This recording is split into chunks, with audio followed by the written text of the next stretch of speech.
here I am. I'm recording and I'm not even paying attention. Okay, so I decided since I'm here and it's too early to really do what I want to do, such as spirit box. I mean, it's never too early. It's just that I don't want to do the spirit box right now. It's just too soon for me. So I want to wait until it's a little darker outside. I want to be able to give you guys like a nighttime view of the hotel and stuff. But right now, I want to tell you guys some of my own personal ghost stories. Things that really happened to me, believe it or not, and that I have lived to this day to tell. But I've never really been able to explain anything other than that I know that it was the paranormal. And that my mom and dad have known about this for years, that I can like see ghosts and I even have weird dreams. So I figured that doing the paranormal would be a good reason to tell you guys my stories. So that's what made me like feel like I want to do the paranormal. Plus I'm not really that spooked or anything by the paranormal. I find it fascinating. I find the human body fascinating. That's why I did medical for so long and why I wanted to be into medical school and stuff. So that's kind of what leads us here today. However, let me just get into some ghost stories.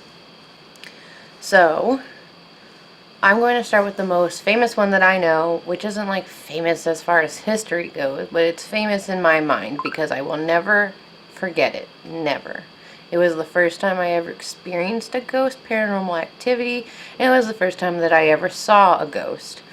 And I'm not talking about your average little white figure. I'm talking about a full-blown person screaming and yelling at me while I didn't know what to do because I was only like 5 or 4 years old. I was somewhere in that like really young age group. I must have been 3, 4, 5, somewhere in there.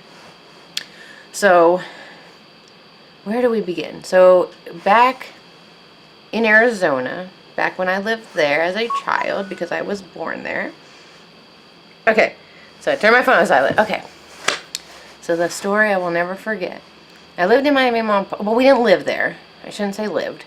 But me, twin, I have a twin brother. Yes, it's true. I do have a twin brother. We are not Twinkies by the literal means. We are fraternal, I think is the proper term. But we're just boy-girl twins. Same womb, different egg, all that. Helps you, it helps you. So in Arizona, my mama and papa lived in, I believe, a double wide trailer or a single wide trailer. I guess it doesn't really matter how big it was. But you come in the door and you would be straight up in the living room. I guess that's like any other house, right? And then to the right is the kitchen. And if you go down the hallway, the first doors you come to is the porch to the backyard. And then on your left, if you're walking to the back, would be the first bedroom. Now this bedroom would be the bedroom that, you know, the guests stay in, aka or me and my brother at the time when we would stay the night there because my parents worked 2 jobs and they slept in their cars. It's a whole spiel on, you know, if you didn't know, I am one child of 5. So there's 3 for me, my 3 half brothers, and then my twin. So 4 boys and then me being the only girl. I'm one of 5. I know that all of that doesn't have to pertain to anything, but if it helps you, if those are details that you desire to know or need to kind of like piece together the story, then fine. There they are. So you get to these rooms, and then if you keep going back, there's the washer and dryer right next to the, right across from the bathroom, and then you keep going, and at the very end is my mama and papa's room. So, one night we were sleeping in the room that's across from the porch. And I remember that my bed was next to the window. And this is why I will also never have another bed next to a window if I can help it. But here's the bed, here's a window, and then if I turn this way while I'm sleeping, so if I'm sleeping like this, I'm looking directly at the porch door. We're all going to bed. My mom and papa are asleep. My brother Chance went to sleep, and he's sleeping next to the bedroom door. So here's the door, and here would be, like, here's the door, here would be his bed, and it's going all the way up against the door. So if he rolled, he would just see the wall, and if he rolled the other way, all he'd see is the wall and then half the window that I'm sleeping on, or sleeping at. So with all that being said, it was raining that night. I wouldn't say it was like a downpour, but I would say it was definitely raining pretty heavy that night. And I remember, I don't know exactly what woke me up per se. I just remember like hearing a bang, like a thud, like thunder almost, like but a clap. I'm not gonna bang on the wall because I don't want to spook nobody. Apparently nobody has a problem spooking me though, because I can hear knocking. So anyways, all I heard was a thud. So me being my little self, and I'm not a very heavy sleeper at all, I woke up. And the first thing I always do when I wake up is look around. Well, maybe that's a flaw. I don't know. Maybe it's not a good thing to always look around when you first wake up. But I woke up, and I remember that it was raining outside, and I could hear somebody, like a woman's voice. And to this day, I guess I should ask my mom if it really was her or not. I don't know. But I just remember looking over and I saw a woman on the porch. And she's banging on the back door. And she's like, "Let me in, and mother. Let me in. Let me in." And at first, obviously me being me, I was like, oh my God, they need to get in. So I went and woke up my mom and was like, hey, like my mom or some woman is outside. So she got up and she's like, she goes to the porch. She's like, there's nobody there. But I'm looking at this lady who's still screaming at me, let me in, mother, let me in. And I was like, my mama was telling me that she's not there, but I'm looking right at her and she's still screaming at me. What do you mean she don't exist? I'm looking right at her. What more proof could I need? But I guess that makes us, our eyeballs are flawed or something. I don't know. So that, I remember I just went back to bed. She's still screaming. My mama went back to sleep. Just told me to close my eyes. I was just thinking too much or something. So I lay back down in bed. And the woman's still yelling at me. So, of course, as a child, what do? You pull the covers up over your head and you turn the other way and you just kind of try to block out the sound and hope that that person just leaves you alone. Because you don't even know why you can see him, but nobody else can. So that's exactly what I did. And then the last thing I remember that she said to me was she appeared in front of the window because my childlike self got curious and wanted to know she was still there. So I looked out the porch door and she wasn't there. But when I rolled back over towards the window, she was standing there staring at me. And the last thing she said was I think she said I'm gonna get in. And then she disappeared, or I fell asleep, or whatever part of that memory I don't remember. It's just gone. So I don't know, I might have just passed out. I might have just gotten so scared that I just don't remember the rest of it. But that was my very first time experiencing something paranormal or out of the ordinary that I could see that no one else could. Now, it wouldn't be for years later, years to come, that I would have my next encounter. And that was when we moved into my mom and dad's home that we moved into when we first moved to Oklahoma. We moved into this, I don't know if you would call it a 4-bedroom or a 5-bedroom, because in my dad's house, when you walk in the front door, you're automatically in the hallway. And then to your left is the living room. You go straight, and it's in an L shape. So you go straight, you hit the wall, you go right, and there's 3 bedrooms back there. And so it would be here's my parents' room, here's my room. And then from my room, here's Chance's room, here's the bathroom, and then you go down the hall, and then there's the dining room where you can go towards the front door. And the kitchen, dining room, living room, hallway were all connected, so it was kind of like a circle. You could walk in a circle from either direction. You wouldn't have to stop. And then once you go through the living room, you would hit the laundry room, and then there would be a set of stairs in there. Once you go up those stairs, you're just, the only thing upstairs is 2 giant, loft areas. I mean, I would just compare them to the size of 2 living rooms. I believe is that somebody had a theater or something up there. Or that's what it was going to be because of the way it was set up. So, they had a theater area, but that's what became my brother's bedroom, my 3 half-brothers' bedroom. And then the other room would be the playroom is what we called it. But it was like where we played video games, board games, we hung out. It was just the kid area. And then, yeah, I think that's everything. So yeah, that's kind of like the setup. Now to tell you, like, when we first moved in, I was about 8-ish. It would have been my 9th birthday coming up when we moved there. We moved in 2003 in December. We would have been there. I would have had my birthday in June. So I would have been 8 for at least 6 months. So, with that being said, hold on. I gotta sit differently, you guys. Oh, my feet. I'm getting old. Not that I'm getting old. I'm just working too hard. So from there, we moved into this house. And this was the most haunted house by far. I mean, I only say that because I can tell you every ghost that was there. I mean, pretty much. I can't tell you their names because I didn't know, like, you know, such things as, like, the spirit box and stuff back then. But, so it would have been, I'm trying to think. It would have been that night, like basically the same night we moved in. I sleep next to my brother's room, so I closed my door at this age. I started closing my door because there was an instance, but I can't remember when that one was, that a man walked in my room, and I thought it was my brother, like my oldest brother, Johnny.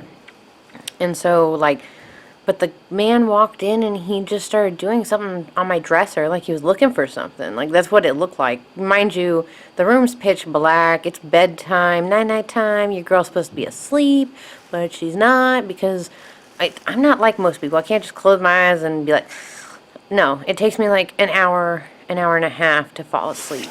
So, of course, if I heard a noise or anything, I would wake up, and then I would be like, what was that? So, one night, like, what started me closing my bedroom door was this man walked in my room, and I thought it was my brother Johnny, and I was like, Johnny? And he didn't look at me. And then I was like, Daddy? And he didn't look at me. Now, mind you, I am 8, so yes, I still called my father Daddy. Say what you will, judge me if you must. It is what it is. I'm not going to lie to you about it. But yeah, so I was like, Daddy? And he didn't look at me.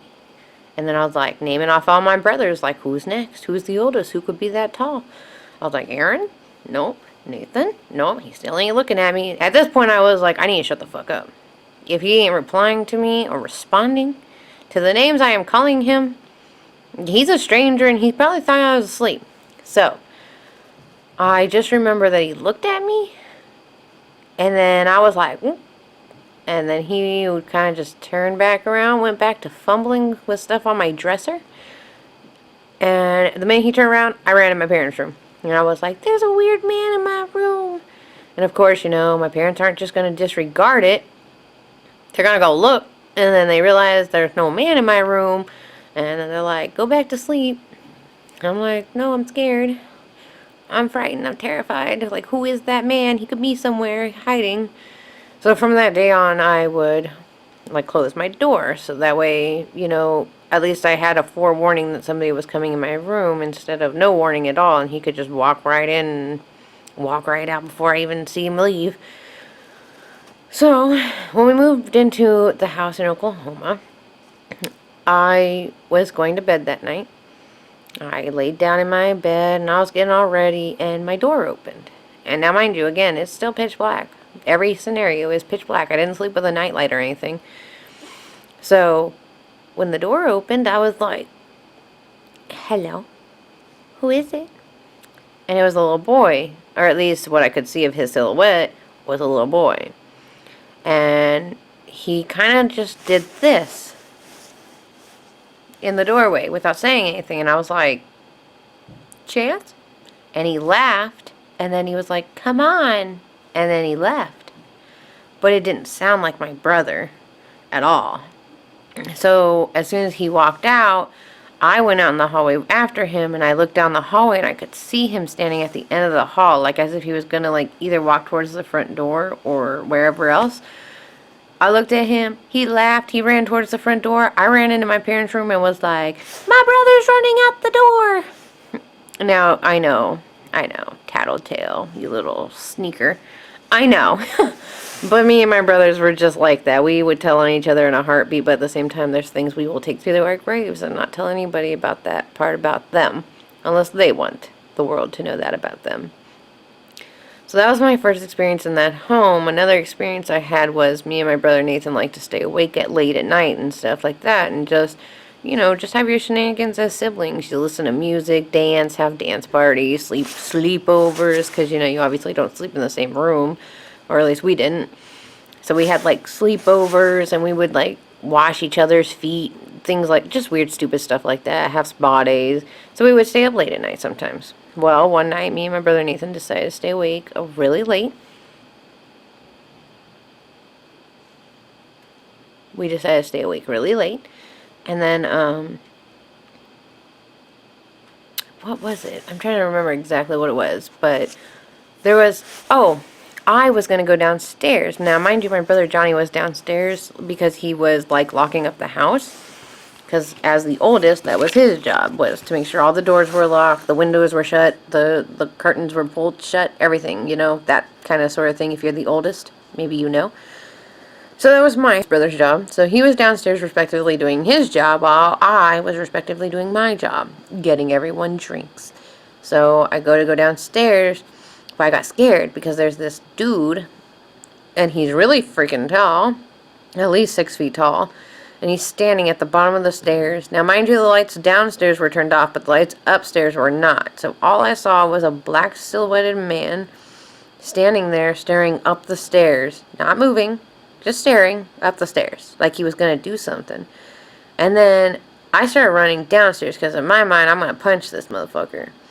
And then my brother Johnny, at the same time, I guess, could see the same guy from the living room. Fuck. Well, long story short, me and my brother basically ran at this dude, about to punch him, and then we realized we were about to punch each other 5 seconds before we almost punched each other. And so we were like, what the, like, what are you doing here? And then my brother was like, you look like a 6 foot tall man, what the hell? And I was like, you look like a 6 foot tall motherfucker. Like, what do you mean, me? I don't even look like a man. Or, because I was only like 9. I shouldn't have looked like a man to him. So anyways, that was another experience we had. Another time I saw the same guy, the same gentleman who was like 6 feet tall, and I kind of realized his pattern is just weird. He'll stand at the bottom of the stairs until about like 2 in the morning, and then he just runs up the stairs and disappears the minute he hits the second step. So I've kind of never really understood any of the ghosts that live in my dad's house. There were 3 more. I never saw them, or whatever you want to say, but me and my brother Nathan one time also stayed up late at night, and we could, if you stood in the doorway between the 2 bedrooms upstairs, you could hear a man and a woman, like older. You could tell that they were elderly, like grandparents ages, maybe they're in their 50 to 80s, somewhere in there, and they were arguing. They'd just always be arguing. And you could only hear them, though, if you're standing in the doorway. It was so weird.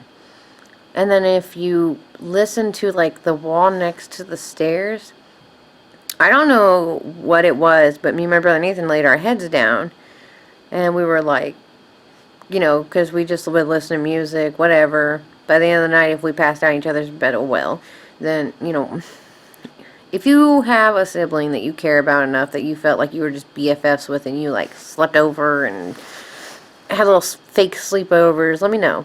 Because that's what we did. So anyways, I don't know why my battery is dying so fast. It's already at 64 minutes and we only been recording for 23 minutes. Oh well, not the point. It doesn't matter.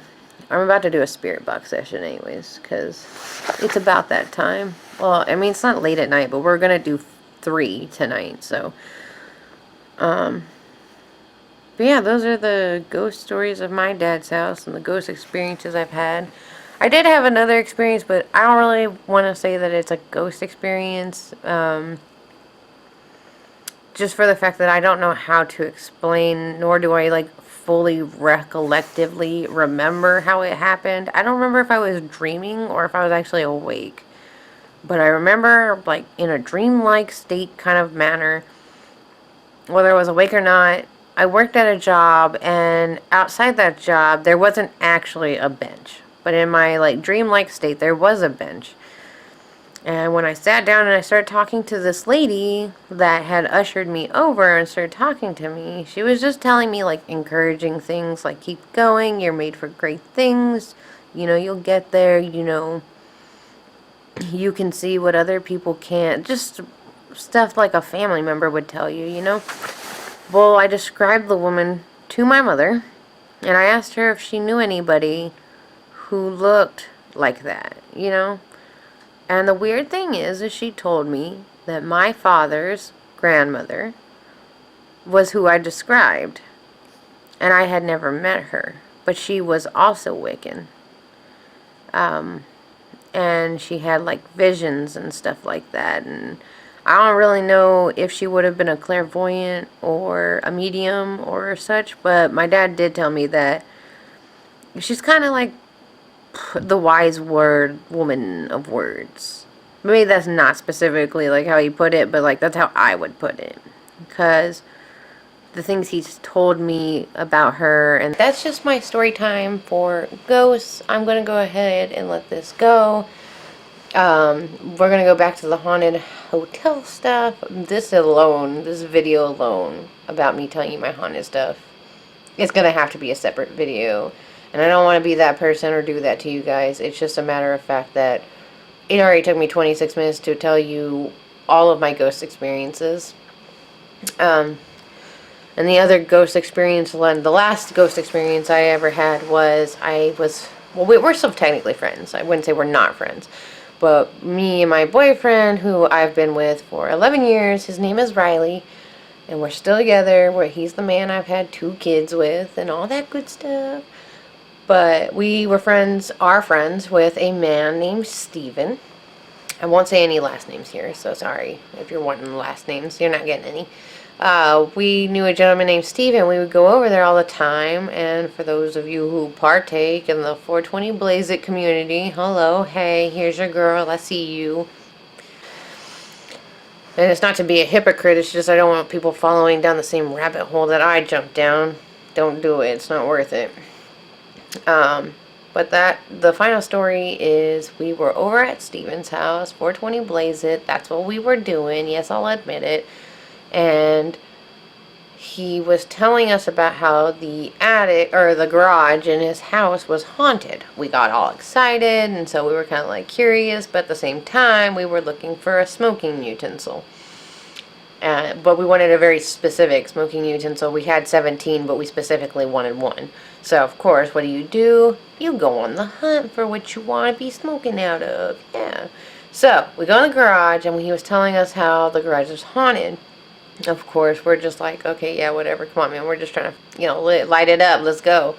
So, we get to his garage, and they go up in the attic, and it was so weird because the only thing I couldn't explain was this, really. And we're all flashing our flashlights around, but in like one corner of his attic, no matter what flashlight we shone over there, it was just like pitch black. You could not see the wall. And it was so weird because, like, obviously I'm shining this light over there. I should be able to see the pitch blackness, I should be able to see what's over there. The light's on it. But we couldn't. So everybody else was kind of like spooked out and all like, and so they left. Well, me being me, I was like, no, I'm determined to, we came here on a mission, let's finish it. That's kind of like what I was taught to do. So that's what I was doing. I was still looking for the peace, and I was in the garage by myself. Well, there was one part of the garage that I was just kind of like, I don't want to go over there by myself. So I didn't. I just kept to myself. I kind of like avoided that area. And then I was sitting there and I was about to text Riley and be like, hey, I just can't find it. You want to come help me find it? Because he was inside and I was out in the garage. And then I just heard piano music playing, like, from the garage door. Well, that doesn't make any sense because there's not a freaking piano outside and there's not a piano in the garage. So I kind of, like, sat there and listened for a little bit. But, like, when the notes got spooky, I was like, okay, I'm going inside. I mean, mind you, I was already, like, smoking. I was already out of my mind. I was like, I ain't living for this right now. I'm not here for it. That's not what I came over here for. We came over to 420 Blaze at Night. 420 Scare Me. So, yeah, I went inside and was like, are one of you guys messing with me? And they were like, no, we're all in the living room, like, cracking jokes. What's up? And I was like, there isn't a piano out in your garage, like, set up to play spooky music, is there? And they were like, no. And I was like, I guess there's no explaining what that was then. So, the craziest thing that did happen is when we did have a tornado. I think it was back in I don't remember. Hit his house, unfortunately. And everything was destroyed but the kitchen and their garage. Like, the haunted garage stayed standing. And the kitchen full of like angels. They had all these angel statues and stuff. So anywhere like those were stayed standing. But everything else from the living room to the bedrooms and all that gone. Just obliterated. So it was crazy. And it is unfortunate that they lost their house like that. I know that they're on to better things and doing other things in life now. Yeah, I hope that if they are watching this, hey guys, it's been so long since we've seen you. If they're not watching it, that's unfortunate. I hope they see it someday because, shout out, you guys were some of the best people to hang out with, and we had so many good times. So many good times. We had so many good friends along the way in life, especially me. I would really truly have to say that I've had a lot of good friends. Now, maybe not everything ended good, but the times were good. The memories that I will always have will be the good ones. The bad ones, I don't need them. That's just who I am. I'll remember the good, leave behind the bad. It just doesn't matter like that. Now, if they ever come and talk to me, like the bad ones, we ain't gonna do none of that. So, out with the old and in with the new, they say, right? So with that being said, you guys, those are my spooky stories to tell you. Those are my real life hauntings, my real life trauma of seeing ghosts and not even knowing what the heck but they were before, because my parents didn't tell me anything like that. Like, they didn't explain those things to me. And it wasn't until I was a teenager when I finally asked my mom all those questions that she was like, girl, you see ghosts. And I was like, what do you mean? She's like, you've seen them since you were a baby. You talk to thin air. You look at things that aren't standing there, but in your mind they are. So I don't really know what my, whatever you want to call it, my power would be. I don't even want to call it power because it just doesn't seem right, but I don't know what it would technically be considered. I don't think I'm a clairvoyant or a medium. I'm just something somewhere out there in the spirituality area of, I guess I'm just a witch. I don't know. But alright, you guys, with that being said, I'm going to go ahead and get back to the haunted hotel part of things, and I will see you guys in the next video. Stay safe, stay sane, stay healthy, and I'll see you guys next time. Bye!